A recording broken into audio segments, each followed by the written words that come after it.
እሺ እና ይሄ አብዛኛውን ጊዜ እንትን ሰዎች ከእስልምና የሚወጡት ወይ ደግሞ እስልምናን የማይቀበሉት ያው የእስልምና ዶግማቲክ ባልሆኑ ነገሮች ነው። እና እስልምና መሰረቱን ያደረገው አንድን አምላክ በመገዛት ውስጥ ነው። እኛ አንድ አምላክን እንገዛለን፣ በቀን 5 እንሰግድለታለን። እሱ ላይ ነው የምንመካው። እኛ ሌላ ምንም የምንመካበት ነገር የለም። ሌላ ምንም በቃ ይሄ ነው እስልምና ማለት። ወደ እስልምና ልባችን የሸፈተው አንድ አምላክን ለመገዛት ነው። እሱን ለማምለክ ነው። መካከለኛ የለም። እንዲህ በመንፈስ የሚገለጥልሽ አሪፍ እኮ ነው ሲሳይ ነው ምናምን የምትባየውም ነገር የለም። ግልጽና ክሊር የሆነ ነገር ነው ያለውና እሱን ለሱ ነው በቃ እንትን ያለው የሰለም ነውና እኔ እንደምታውቀው 4 ሚስት ለማግባት አልሰለምኩም። እሱ አይደለም የሚያሰልመን ትልቅ ሌላ ነገር አለ። በጣም ትልቅ ማለት ነው። እሱ ደግሞ ምንድነው? ሰማይን ምድርን የፈጠረ የዓለማቱን ጌታ እሱን ለመገዛት ነው። እና አንድ ሀቅ አምጪ፣ አንድ ከዚህ የሚበልጥ ሀቅ ማለት ነው። ከዚህ የሚበልጥ ሀቅ አንድ አምጪ፣ አንድ አምላክን በሀቅ በእውነት ማምለክ፣ እሱን መገዛት፣ እሱን መታዘዝ፣ የእሱ አገልጋይ መሆን። ከዚህ የሚበልጥ ሀቅ አምጪ። ምድር ሂጂ፣ ሰማይ ሂጂ፣ የትም ሂጂ፣ አንድን አምላክ ከመገዛት በላይ የሚመጣ ሀቅ የለም ምንም ማለት ነው። ገባሻ? እና በሀቅ በዚህ እንበልጣለን፣ እኛ በዚህ እንሻላለን። በዚህ ደግሞ በጣም ፕራውድ ነን ማለት ነውና ሁሉንም ነገር ትተን እየተጎዳን ደስተኛ የምንሆነው አምላክን ስለያዝን ነው። በቃ ይሄ ነው እስልምና ማለት፣ ሌላ ምንም ነገር የለም።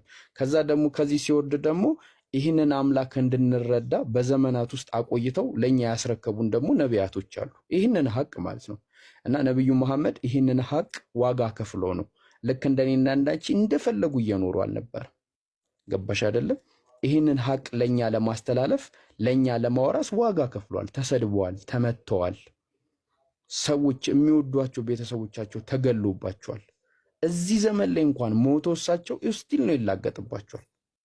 እንዲህ ምን ነው በቀረብኝ ረኔ ጦሴን ማለትም ይችላሉ እኮ አይሸደለ። ይሄ ሁላ ነገር ግን እንትን ያላቸው ይህንን ሀቅ በቃ ይችን ሀቅ ለኛ ለማስተላለፍ ነው እንጂ የተለየ ነገር አግኝቶ አይደለም። ከዛ ሶስተኛው ነገር ደግሞ እኛና እኔ ከናንተ ጋር አንቺ ከሰዎች ጋር ባለሽ መስተጋብር ያለው ህግጋት ነው። ገባሽ አይደለ? ያንን ህግጋት ስታዩ ደግሞ እስልምና በጣም ሰፊ የሆነ ነው። አዲስ ሚውት አድርጊሽ ሚውት አላደረግሽም እና ሰፊ የሆነ ነገር ነው ያለው። ግን የመጀመሪያውን ነገር አስቀድሚ በይ። አላህ እርሱ አንድ ነው፣ ከእርሱ በቀር ሌላ አምላክ የለም። እርሱ አይወልድም አይዋለድም። አንድ የተባለው እሱን የሚመስል ሌላ ስለሌለ ነው። በቃ አላህ አንድ ነው ሲባል ተቆጥሮ አይደለም። እሱን የሚመስል ሌላ የለም። በቃ ቢጤ የለውም። እሱን የሚመስል አላህ እኮ ይህን ይመስላል፣ አላህ እኮ እንዲህ ይሆናል የሚባል ነገር የለም። አላህ እሱ ብቸኛ ነው። እና እሱ እንትን የለውም የሚመጀንበት እርዳታ የሚጠይቀው የለም። ሁላችንም የእሱን እርዳታ እንጠይቃለን ማለት ነው። በቃ ይሄ ነው የመጀመሪያው ትልቁ ሀቅ ማለት ነው። ይሄ ነው የእስልምና ትልቁ ፒላር ማለት ነው። እና ይህንን ለማሰብ ሞክሪ፣ ለመረዳት ሞክሪ። በቃ ይሄን ለማለት ነው። የምትዩ ነገር ካለ ልቀበልሽ እንደ ሐሳብ፣ ከሌለ ግን እነ ኡስታዝ ይቀጥላሉ። ምህረት የምትዩ ነገር አለ? ዳቪር አመሰግናለሁ። እኔ የምለው ነገር የለኝም። ያው እኔ አላህ አንድ እንደሆነ አውቃለሁ። አላህ አይወልድም አይወለድም፣ ለሱ ቢጤም የለው አውቃለሁ። እኔ አስተምሮቱ ሳይሆን የጠየቅኩ አላህ አንድ እንደሆነ አውቃለሁ። የነብዩ መሐመድም የአላህ መልእክተኛ እና ባሪያ እንደሆነ አውቃለሁ።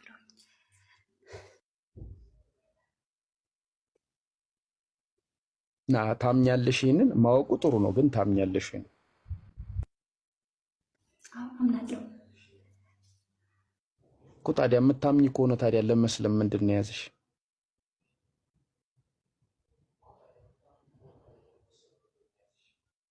ያው ካልተፈቀደልህ አይሆንም። ማለት ማን ነው የሚፈቅደው? ማን ነው የማይፈቅደው? አላህ ነው ማለት አላህ እሱ በፈቀደ ቀን ነው።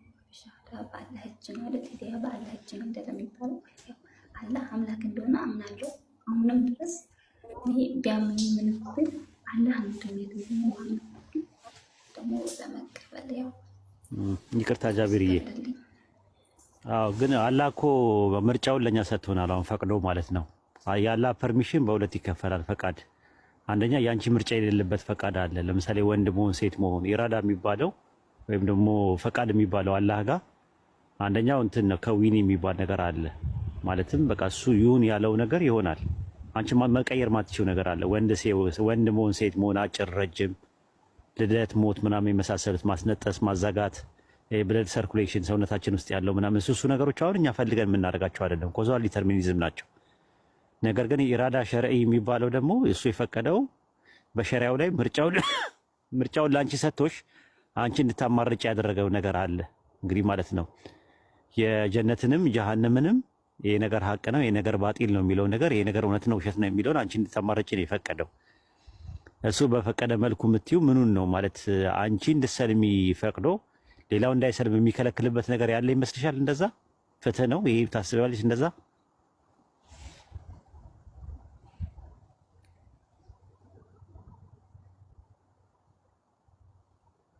ታስቢያለሽ ምህረት? አዎ እንደዛ አይደለም።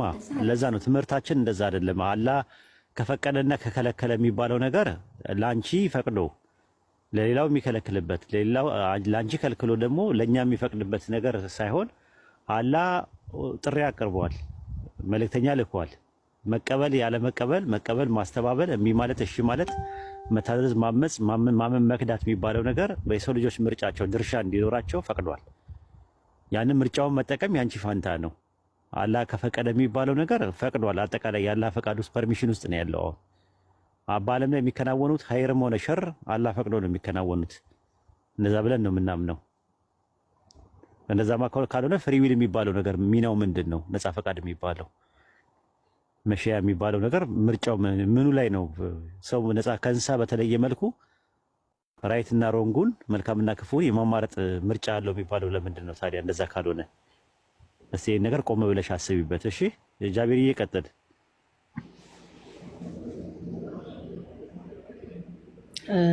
ሰላም አለይኩም። ወአለይኩም አሰላም ወራህመቱላሂ ወበረካቱ። መሲ እንዴት ነሽ?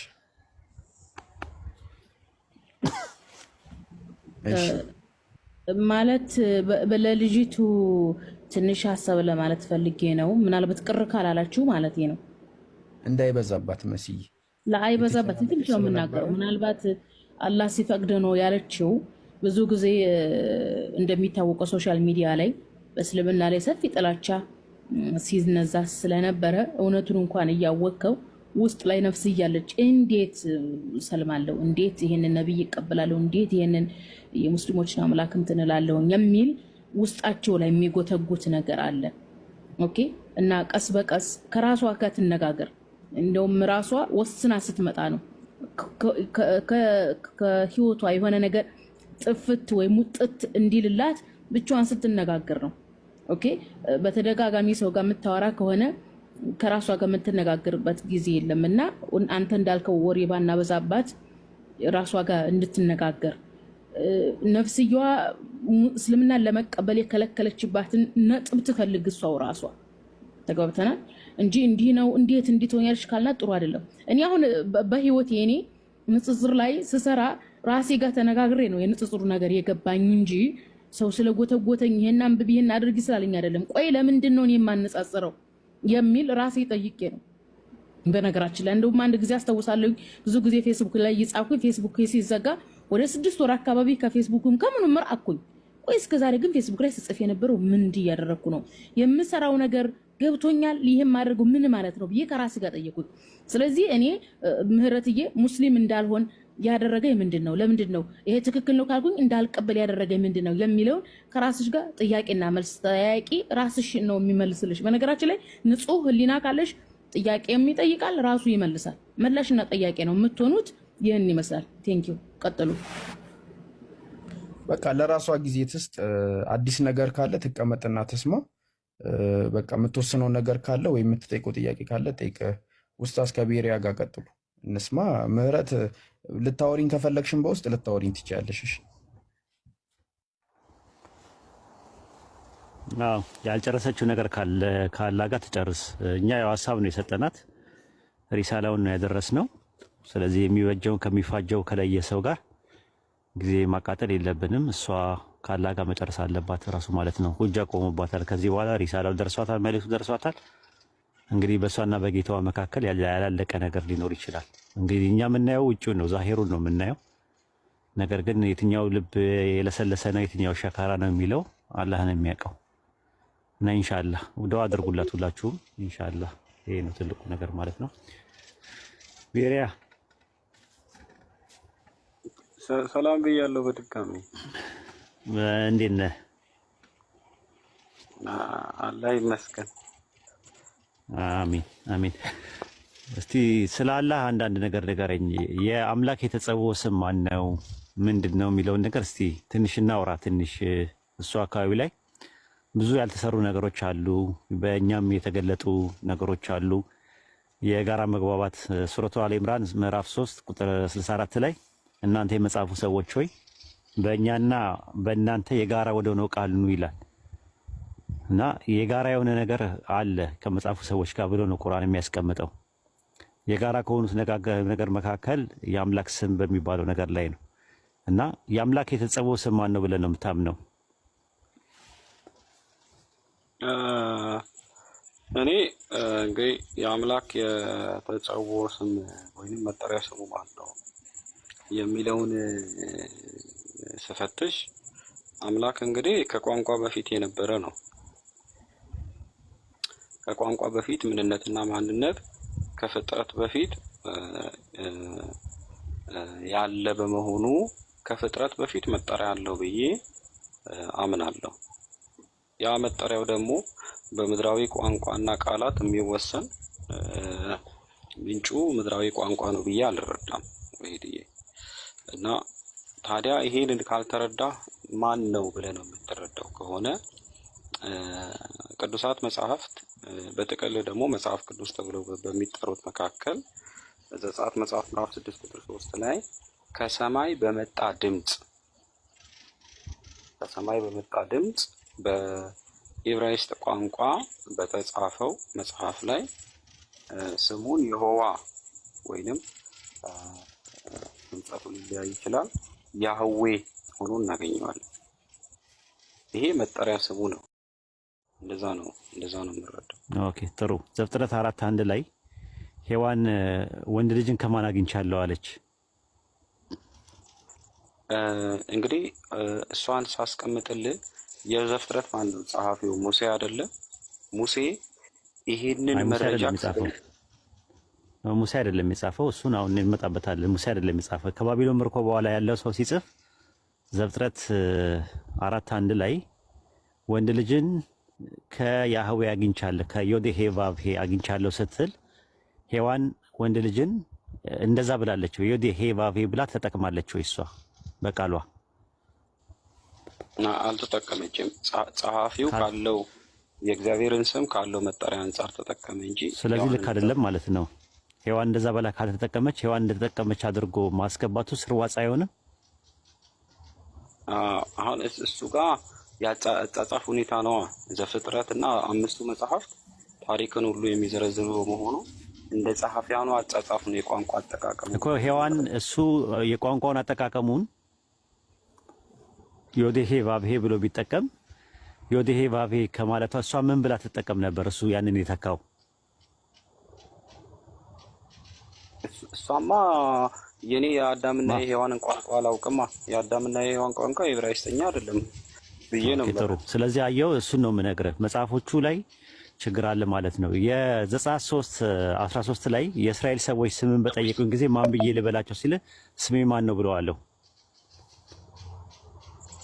ስሜ ብሎ እየተናገረ ያለው የአብርሃም የይስሐቅ የያዕቆብ አምላክ ይህ ለዘላለም ስሜ ነው። 13 አንተ 15 ላይ ነው የምታወራው። እኔ 13 ላይ ነኝ ያለሁት። የእስራኤል ሰዎች ስምን በጠየቁኝ ጊዜ ማን ብዬ ልበላቸው ሲለው ማን ነው ያለው? እዛ ጋር ቁጥር 13 ላይ ወይድዬ ስለ ስም አይደለም ስለ ባህሪው ነው የተናገረው።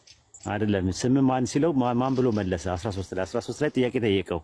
የእስራኤል ሰዎች ስምን በጠየቁኝ ጊዜ ማን ላከ ብለው ስምን በጠየቁኝ ጊዜ ማን ብዬ ልበላቸው ሲል የመለሰው መልስ ምንድን ነው? 13 ላይ ወይድዬ እግዚአብሔር በዛ ቦታ ላይ ምላሹን ስላልጨረሰ ስሜ ብሎ እየተናገረ ያለው ቁጥር 15 ነው ብዬ ነው። ቁጥር 15 አይደለም 13 ላይ ፈረስ እንትን ነው ራሱ ይሄ አሸር ይሄ አላለው። አዎ ያለና ይሄ አሸር ይሄ አያም ዛት አያም ብሎ አለው አይደለ? አዎ ከዛ በኋላ አያም ማለት ነው። ገብቷል። ከዛ በኋላ ምን አለው? አያም ወደ እናንተ ላከኝ ወይም ደግሞ ይሄ አሸር ይሄ የሚለው ወደ እናንተ ላከኝ አለ። ፈርስ ፐርሰን ላይ ነው። ከዛ በኋላ ደግሞ በሶስተኛ መደብ ቁጥር 15 ላይ ዮዴሄ ቫቭ ሄ አለው። ዮዴሄ ቫቭ ሄ ማለት ሂዝ ማለት ነው ትርጉሙ። ምናልባት የምታውቀው ከሆነ ማለት ይሄ አሸር ማለት አያም ማለት ነው። ከዛ በሶስተኛ መደብ ደግሞ ሂዝ አለው። ብዙ ቦታ ላይ ከተኮነ አያም ሂ እያለ ይናገራል። ኢሳያስ ላይ ኤርሚያስ ላይ ምናምን ላይ ብዙ ቦታ ላይ አንሁ ይላል ራሱ ማለት ነው። እኔ እርሱ ነኝ እያለ ይናገራል። እኔ እርሱ ነኝ እያለ ይናገራል።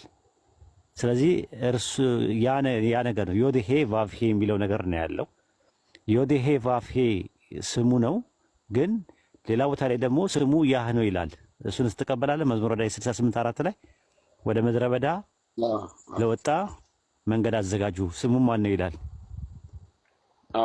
እሱን እቀበለዋለሁ። ግን እዚች ጋር ወሄዲ ምዕራፍ 3 ከቁጥር 13 እስከ 15 ባለው ላይ ስሜ ያለና የሚኖር ነው የሚለውን ተጠቅሟል ብዬ ነው ያደረዳው።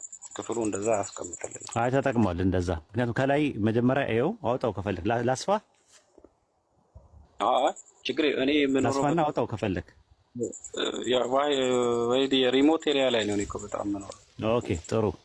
እንደዛ ነው የሚለው ራሱ የእስራኤል ሰዎች ወደ እናንተ ላከኝ ባልኩኝ ጊዜ ስሙ ማን ነው ብሎ ቢጠይቁኝ ማን ላከኝ ነው ጥያቄው። ስለዚህ ምንድነው ይሄ አሸር ይሄ ብሎ ነው ያለው። ይሄ ወደ እናንተ ላከኝ ካለ በኋላ ከዛ በኋላ ለአብርሃም የይስሐቅ የያዕቆብ አምላክ ነኝ ስሜ ብሎ ከዛ በኋላ ስሜም ደግሞ አለ ዮዴሄ ቫቭሄ ነው አለ። ስሜ ብሎ የተናገረው የአብርሃም የይስሐቅ የያዕቆብ አምላክ ነው ያለው ወይንስ ዮዴሄ ቫቭሄ ብሎ ነው የተናገረው? ስሜ ዮዴሄ ቫቭሄ ነው ብሎ ነው ያስቀመጠው። እሺ አንዴ ባይብሉን ልግለጠው እና ላምበው። የአብርሃም የይስሐቅ የያዕቆብ አምላክ ስሜ ይህ ነው ብሎ ነው ያስቀመጠው። ዮዴሄ ቫቭሄ የአብርሃም የይስሐቅ የያዕቆብ አምላክ አውጣው ከፈለክ ላምበው አውጣው።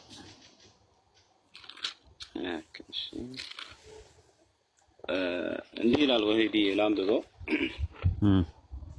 ሙሴም እግዚአብሔርን እነሆ እኔ ወደ እስራኤል ልጆች በመጣው ጊዜ የአባቶቻቸው አምላክ ወደ እናንተ ላኩኝ ባሉኝ ጊዜ ስሙ ማን ነው ባሉኝ ጊዜ ምን እላቸዋለሁ አለው።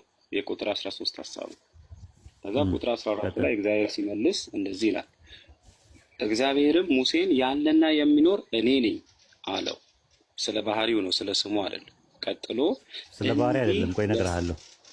እሺ እንዲህ ለእስራኤል ልጆች ያለና የሚኖር ወደ እናንተ ላከኝ ትላለህ አለው። እግዚአብሔርም ደግሞ ሙሴን አለው ለእስራኤል ልጆች እንዲህ ትላለህ፣ የአባቶቻችሁ አምላክ የአብርሃም አምላክ የይስሐቅ አምላክ የያዕቆብ አምላክ እግዚአብሔር ወደ እናንተ ላከኝ፣ ይህ ለዘላለም ስሜ ነው።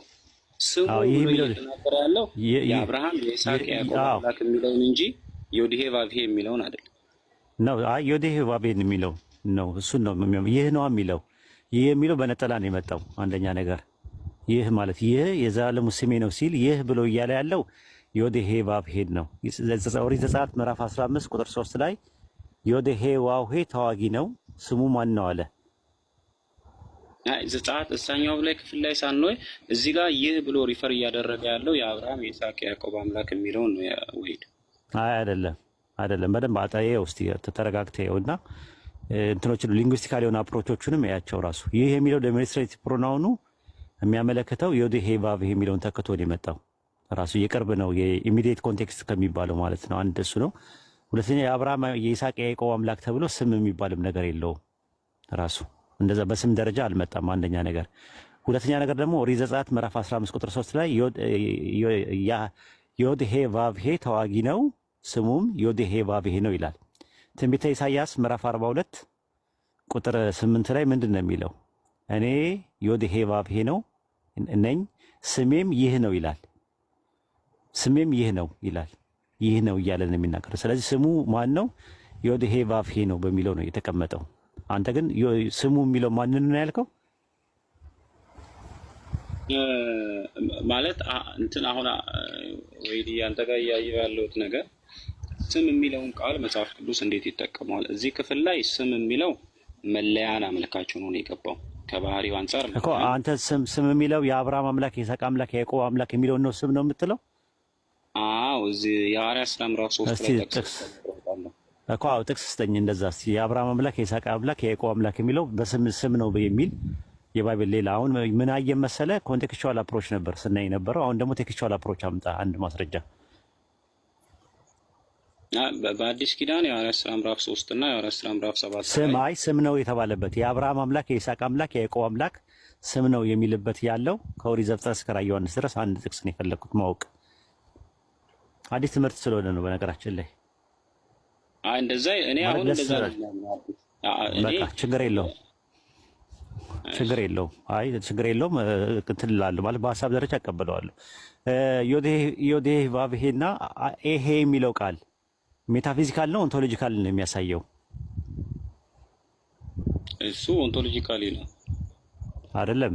አያም ኤጎ የሚለው ነገር ምንን ታሳቢና ዋቢ ያደረገ ነው? ማንነትን ነው ወይስ ምንነትን ነው? ምንነትን አመልካች ነው አይደለም፣ ማንነትን ነው እንጂ ኤጎ ፐርሰንን ነው ፕሮሶፖንን ነው የሚያመለክተው እንጂ ኦሲያን አይደለም የሚያመለክተው። ኦሲያን የሚያመለክተው አያም። ኦኬ እኔ አሁን ከእንትን አንጻር ከባህሪና ከማንነት አንጻር አንተ ከምትመለከተው አንጻር ስለማልመለከት ነው እንደዛ እያልኩ ያለው ነው። አይ ከሊንጉስቲካሊ ነው የምነግርህ። ይሄ አሸር ይሄ ይላል። አሸር የሚለው ቃል ሁ ነው ወይስ ምንድን ነው? ራሱ ማንነት ነው ወይስ ምንነት ነው? ሁይዝ እና ዋቲዝ ምንድን ነው ልዩነታቸው? ኦኬ ከዛ አንጻር ከወሰድከው ማንነትን ነው የሚያመለክተው። ማንነትን ነው፣ ሜታፊዚካል ነው። አዎ ስለዚህ ሜታፊዚካል። አሁን ኦንቶሎጂካሊ ስሙ ማን ነው? ኦንቶሎጂካሊ ስሙ ለኔ ከማንነቱን አመልካች ሆኖ የሚመጣው መጽሐፍ ቅዱስ ላይ ስሜ ነው ብሎ የመጣው ዘጸአት መጽሐፍ ምዕራፍ 6 ቁጥር 3 ላይ ያለውን ነው ወስዶ። ኦኬ አይ እንግዲህ እንደዛ ሊሆን አይችልም ራሱ። ምክንያቱም ዮዴሄ ቫብሄ ወይም ደግሞ ይሄ የሚባለው ነገር በመጀመሪያ መደብ ሲሆን አያም ነው የሚሆነው አይደል? አይ የሚለው ምንን ነው የሚያመለክተው? ይሄ አና የሚባለው ቃል አና የሚለው አንሁ ማንነቱ ወይ አረ ማንነትን ነው አና የሚለው ያው ማንነትና እኔነት እኔ አንድ ላይ ስለምወስድ አይ ምንነትን እያልክ ነው። ምንነት እያልክ ስለመሰለኝ ነው። እሺ ዮዴሄ ቫብሄ ሂዝ ማለት ነው አይደለ? ያህዋ ማለት ነው አይደል? ያህዋ ማለት ሆ ማለት ከባይብል አንፃር ስሙ የሆዋ ወይንም ያህዌ የሆነ እንዳለ ይሄ ስም እኮ ሜታፊዚካል ነው። አሁን ሜታፊዚካል ነው ማለት እኔነቱን ነው የሚያመለክተው። እሱስ ያስማማኛል። ማንነቱን ነው የሚያመለክተው፣ ያስማማናል። እንትን ለማድረግ አጠር ለማድረግ ወይ አንተ ብል ልታሳየኝ ነው የፈጣሪ ስም ማን ነው? ላሳየህ እኮ ነው እኮ ላመጣልህ ነው። አሁን መጀመሪያ በዮዴሄ ቫብሄ የሚባለው የማንነት ስሙ ነው።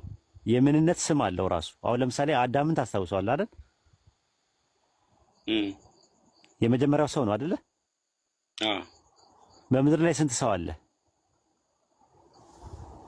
ከባህሪ አንፃር አንድ፣ ከማንነት አንፃር አሁን ስንት ሰው አለ? ስለ ማንነት ነው የምነግርህ። ስንት ሰው አለ? አንተም ሰው ነህ። እዚህ ግሩፕ ውስጥ አሁን ስንት ሰው አለ? አዎ። ስለዚህ እንትን አለ። ሁላችንም ስንት አዳም አለ? በአጠቃላይ ብዙ አዳም አለ። ብዙ አዳም አለ። ተመልከት እንግዲህ አየው። አዳም የሚለው የዕብራይስጥ ቃል ሰው ማለት ነው። አዳም የሚለው ቃል ለኛ የምን ስም ነው? የባህሪ ስም ነው ወይስ የተጸውዖ ስም ነው? የባህሪ ስም ነው ለኛ የባህሪ ለአዳምስ ለመጀመሪያው ሰው ለሔዋን ባለቤት ለነበር የባህሪም የተጸውዖም ስም ነው። በቃ የተጸውዖም ስም ነው ማለት ነው። የባህሪም ስም ነው። አሁን እንደዛ አይደለኝና የአምላክ የባህሪ ስሙና የተጸውዖ ስሙ ማን ነው? ራሱ አሁን አምላክ አንድ ነው። ከአንዱ ብዙ አዳሞች ስላሉ የግድ ለኔና ላንተ ለእያንዳንዳችን ምን ያስፈልገናል? የተጸውዖ ስም ያስፈልገናል። ግን አዳም ብቻውን ቢቀር ኖሮ ለአዳም አዳም የሚለው ስም የተጸውዖም ስም ነው፣ የባህሪም ስም ነው። የተጸውዖ ስም ሊያደርግለት የቻለው ባህሪውን ታሳቢና ዋዊ አድርጎ ነው። ስለዚህ ፍጥረትን የፈጠረው እንትን ከኛ ኦንቶሎጂካሊ ምንድን ነው? አሁን ኦንቶሎጂካሊ ሰው ነህ። እሱ ምንድን ነው? ያ ኦንቶሎጂካሊ አዳም እንደምትለኝ የፈጠረህን ነው እንጂ የፈጠረ ኦንቶሎጂካሊ ምንድን ነው? ፈጣሪ ኤሰንሱን ነው ያልኩህ። ግብር ነው እሱማ። ፈጣሪማ ግብር ነው። ኤሰንሱ እሱ ከኤሰንስ አንጻር ማለት አሁን አንተ ከምትተረጉመው አንጻር ኤሰንሱ ኦንቶሎጂካሊ ምንድን ነው እሱ? አንተ አሁን ምንድን ነህ ስትባል ሰው ነህ። የፈጠረ አምላክ ምንድን ነው ስትል ምንድን ነው መልስህ? ኦኬ እስቲ መንፈስ ነው አይደለም። መንፈስማ መላእክትም መንፈስ ናቸው። እሱ አትሪቢዩት ነው። ኦኬ አሁን ማለት ፈጣሪ ወይንም አምላክ ለማለት ፈልገህ ነው? አምላክ ብትል ይሻላል። አዎ። ስለዚህ አምላክ የሚለው ስም ለአምላክ ከመጀመሪያውኑ ቸርች ፋዘርስ ራሱ የነበራቸው አቋም እንደዛ ነበረ። አምላክ የሚለው ስም አምላክ የሚለው ይሄ አምላክ የሚባለው ወይም አምልኮ የሚገባው የሚለው የመጀመሪያ የነበረው ራሱ ስሙ ነው። የተጸውዖም ስሙ ነው፣ የባህሪም ስሙ ነው። ባህሪው ነው በባህሪው እና ከሱ ውጭ አምላክ የለም። በባህሪው ራሱ በባህሪው እነግርሃለሁ በምን ቋንቋ እንደሆነ። ከቋንቋ በፊት መጀመሪያ የሚቀድም ነገር አለ ብለኛል። ቅድም አሪፍ ነገር ስታወራ ነበር። ቋንቋ ሬቪሌሽን ነው፣ በሬቪሌሽን የሚመጣ ነገር ነው። ከሬቪሌሽን በፊት ምን ይቀድማል? ኦንቶሎጂ ይቀድማል። ስለዚህ በኦንቶሎጂ እሱ ምንድነው? አምላክ ነው ኦንቶሎጂካሊ ማለት ነው። አንተ ሰው ነህ። ሚያው የምትለው ደግሞ ድመት ናት። ወዎ የሚለው ደግሞ ውሻ ነው። ኦንቶሎጂካሊ ነው። ጥንዛውላ አለ ኦንቶሎጂካሊ። ዲፈረንት የሆኑ ኦንቶሎጂዎች አሉ በዓለም ላይ። የሆነ ጫጫታ ነገር ይሰማል። ማጋ ነው?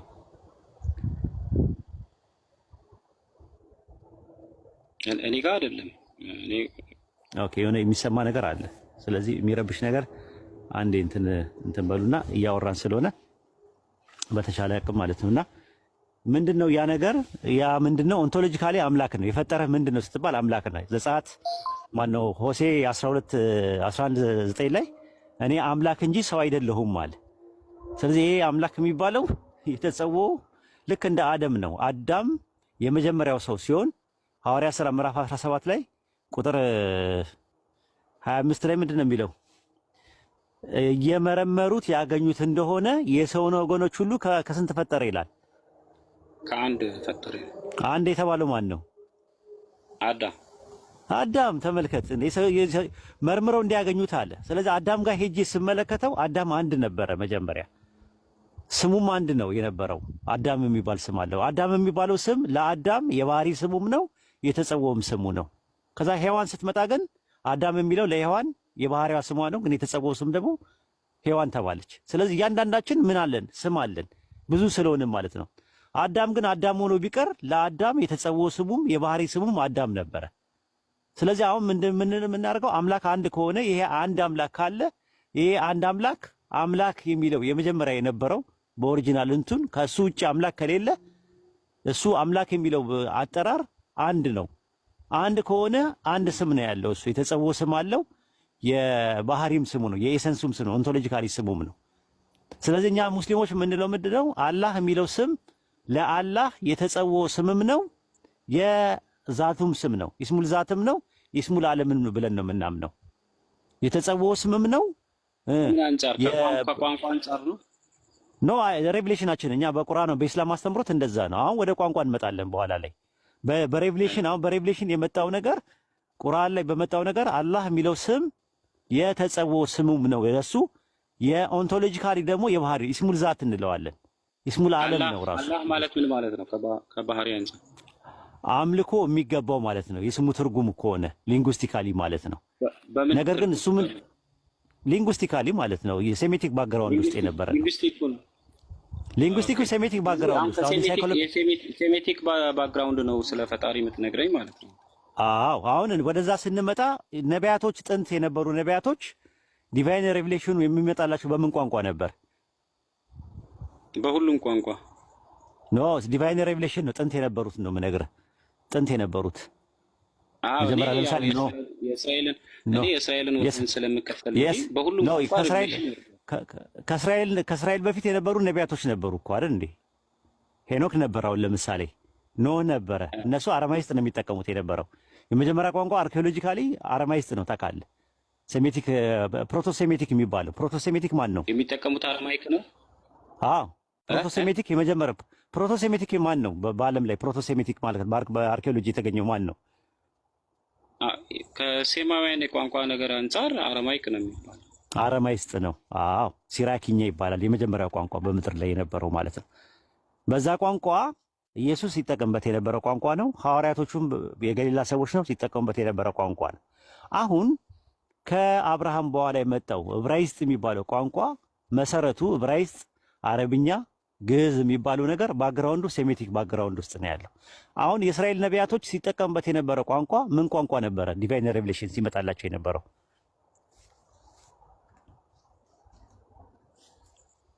የእስራኤል ነቢያት ዕብራይስጥ ነው የሚጠቀሙት። ዕብራይስጥ ነው። የስ ምን አይነት ዕብራይስጥ? ቤሪያ ምን አይነት ዕብራይስጥ? ማሶሬት ወይስ ፓሊዮ? የትኛው ዕብራይስጥ? ማሶሬቲክ ነው የሚጠቀሙት። ማሶሬቲክ አይደለም፣ ፓሊዮ። ጥናት አጥና። ቤሪያ መንገድ ላይ ነው ወላሂ። ኦኬ ማሻአላ። አሁን ምን ልታሳየኝ? አሁን ወይኔ ቆይ ላሳይ ነው። አንድ ነገር ነው፣ አንድ ነገር ላሳይ ነው ማለት እኮ። ልመጣ እኮ ነው፣ ልመጣ ነው። መንገድ ላይ ነኝ ያለሁት። ማሻአላ። አሁን ጥሩ እየሄድክ ነው ያለኸው። አሁን ምንድነው መሰለ የሚያለው ፓሊዮ ዕብራይስጥ ነበር ሲጠቀሙበት የነበረው። ማሶሬት የሚባለው ነገር ትውፊታውያን የሚባሉት በኋላ ላይ የመጡት ከአረማይስጥ ጋር የተቀላቀለ ነገር ያላቸው ብዙ ነገሮችን ያበላሹ ናቸው ራሱ። ስለዚህ አሁን ምንድነው የነበረው ነገር ምንድነው? ፓሊዮ ዕብራይስጥ ነበር መጀመሪያ ሲጠቀምበት የነበረው። እዚህ ድረስ ትንሽ ተግባብተናል። ታጠናለህ ወይስ ቼክ ታደርጋለህ? ማለት ማሶሬቲክ እንደሆነ ነው የማውቀው። ፓሊዮ ዕብራይስጥ ሞር ሪድ አደርግበታለሁ። ፓሊዮ ዕብራይስጥ በ280 ከክርስቶስ በፊት ግሪክ ሰብቱጀንት የሚባሉ ሰባው ሊቃናት ለላይብረሪው ንጉሱ ለላይብረሪ ግብጽ ውስጥ ለነበረው ላይብረሪ ሲፈልገው ከ12ቱ ነገደ እስራኤል 6 ብሎ አስመርጦ 72 ሰዎች አስመርጦ መንገድ ላይ ሁለቱ ሞቱ፣ 70 ቀሩ። ሰባው ሊቃናት ከፓሊዮ ዕብራይስጥ ላይ ወደ ግሪክ ሰብቱጀንት ተርጉመው ፓሊዮ ዕብራይስጥ የሚባለው የት እንዳስገቡት አይታወቅም። የነቢያቱ መጻሕፍቶች የመጀመሪያ የነበረው ጠፍቷል። እሱ ነው የምነግርህ። ፓሊዮ ዕብራይስጥ ውስጥ አርኪኦሎጂ እንደሚያሳዩት ከሆነ ኤሎሃ የሚባል ስም ታውቃለህ? ያሁኑ ያለው ማሶሬት በ875 የተዘጋጀው ማሶሬት መቼ ነው የተዘጋጀው? መቼ ነው የተዘጋጀው? ማሶሬት የተዘጋጀው መቼ ነው? ጽሁፉ ስክሪፕቸሩ ማሶሬቲክ መቼ ነው የተዘጋጀው? በሰባተኛው ክፍለ ዘመን በኋላ ነው። 875 አይደል?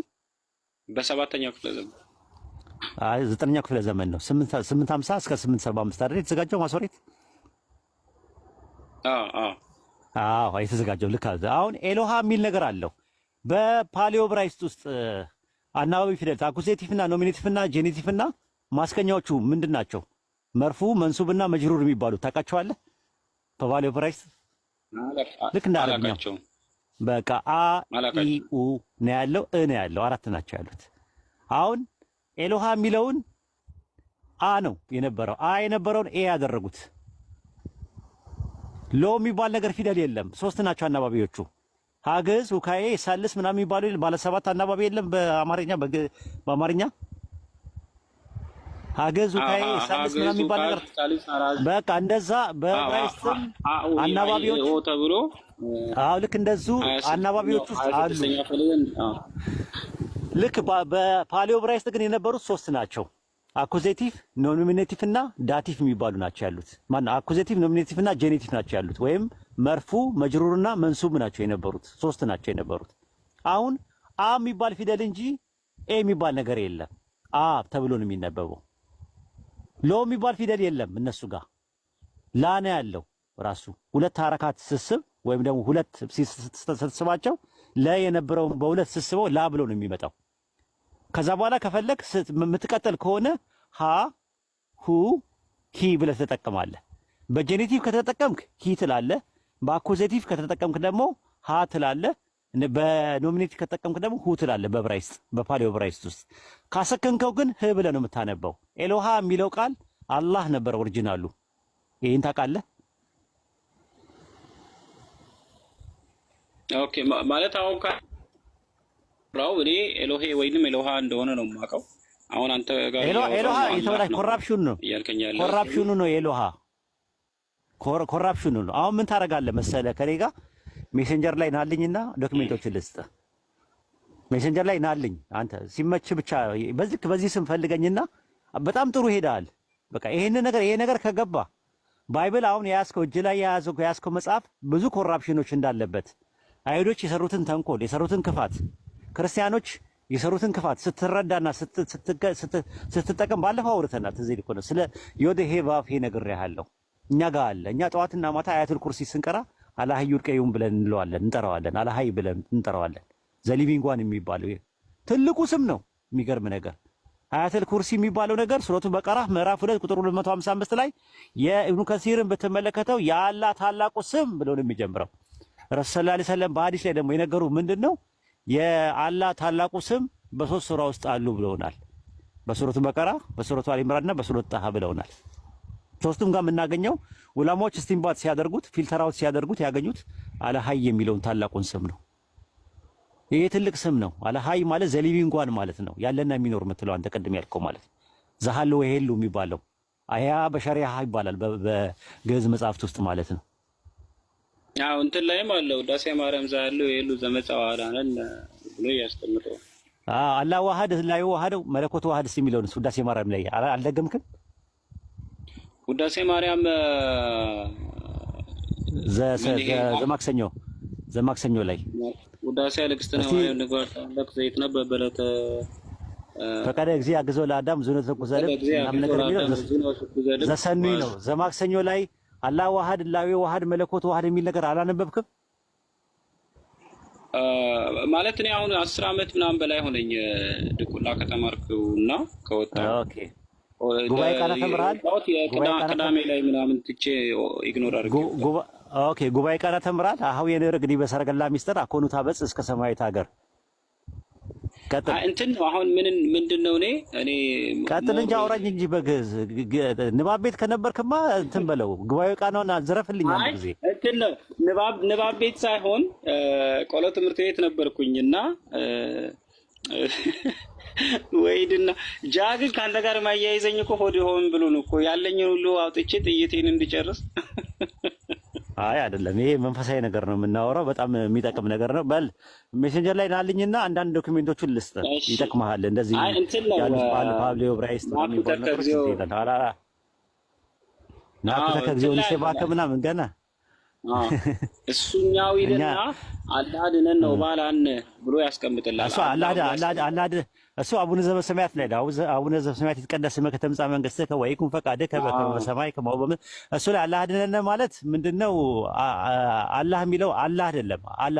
አላህ ድነን ሳይሆን አላህ የሚለው ነው። ይኛ አላህ ብሎ ነው የሚያስቀምጠው። አላህን አይደለም የሚጠራው እሱ እኮ አድነን ከክፉ አድነን እንጂ እሱኛውን እኔ ድምጸት በብዙ ጊዜ ድሮ አቡነ ዘበሰማያት ይትቀደስ አላህ አይደለም ፈቃድከ በከመ በሰማይ ከማሁ በምድር ሲሳይነ ዘለለትና በእኔው መደለና በሳነው ገጋይን ከመነኒ ንልቅ ለዛብ በሰለን ይታባአን እግዚኦ ውስጥ መንሱት አላህ ድነን ነው ባለሃንም ኩሉ ኩይስ መዚያ ከይቲ መንግስት ኃይል ወስባት ለዓለም ዓለም ይልና በሰላም ደግሞ ይቀጥላል ማለት ነው አይደል? በሰላም ቅዱስ ገብርኤል መልአኩ ቅድስት ማርያም ሰጥተኪ ብሎ ይቀጥላልና እኔ ረጅም ጊዜ በኋላ ከረጅም ጊዜ በፊት ነው ማስታውሰው፣ ግን አሁን ትንሽ ነው እንትን ብለው ከተውኩ ረጅም ጊዜ ንባብ ቤት እያለሁ ቀብ ነበር ማድረግ የነበረው ያኔ ማለት ነው። ልጅነት የ4 ዓመት ልጅ ሆኜ ነው ማቆይልን ንባብ ቤት ማለት ነው። ከዛ ዜማ ቤት ደግሞ አለ፣ ደብረ አባይና ሰረር ኩላ የሚባል አለ። ደብረ አባይና ሰረር ኩላ የሚባለው ንባብ ቤት ዜማ ቤት የሚባል ነገር አለ። ዜማ ቤት ስትገባ ደብረ አባይና ሰረር ኩላ አለ፣ ቅዳሴ ማለት ነው ራሱ እንትን ሰዓታትን እንደዛው። እኔ እዛ ድረስ አልዘለኩም። ይሄ ሰላም ምናምን ብዬ ነው ያልኩት። ሰላም ለዝክረ ዝምክ ያዋዝ ምነከ ምናምን ብዬ መልክ ላይ ምናምን ነው በቃ እንጂ አሁን አንተ እስከምትለው ሌብል አልሄድኩም። ተውኩት ማለት ይሄኛው መገለጥ ሲመጣ ትክክለኛው አስተምህሮ ወደኔ ምን እንደሚቆጨኝ ታውቃለህ? እኔ ምን እንደሚቆጨኝ ታውቃለህ? ከኦርቶዶክስ መጽሐፍ ቤት ሳልገባ በመውጣቴ እኔ እንደዛ አሁን ባለውበት አቋም ያንን ዘልቀው ጥሩ ነበር። መጽሐፍ ቤት ማለት ነው። አዎ ደግሞ በጣም የሚገርም ነገር ይቅርታ አድርግልኝ እንግዲህ ፕሮቴስታንት እዚህ ካላችሁ አላቅም ወደኋላ የሆነ ነገር ትዝታ እንትን ቢልብኝ በጣም ማልወደው ትዝታው የፕሮቴስታንት ሲያሳለፍኩትን ነው። ለምን እንደሆነ አላውቅም። ይሄ ለምሳሌ በልሳን መጸለይ እንትን ማለቱ ምናምን ነገር እንደ እንትን አላየውም ራሱ። አሁን እንደዚህ በለው መዝሙሩም በለው ምናምን ብለህ ብትለኝ ድጋሚ አልለውም ራሱ። የሆነ ሽርክ ውስጥ የገባው ነው የሚመስለኝ። ግን እዛ ዜማ ቤት የነበርኩበትን ኦርቶዶክስ ጋር የነበረው ባክግራውንዱ ጋር የነበረው ምናምን ነገር በጣም መሰረት ስለሆነ ለላይፌ እንትን አለውም እንደ እንትን አድርጌ አይደለም ማየው ማለት በቃ ደስ ብሎኝ ፕራውድ ሆኜ ነው እንትን ብለው ፕራውድ ሆኜ ነው ልናገረው የምችለው ነገር ማለት ነውና መሰረት ሆኖናል ብላ አታስብም?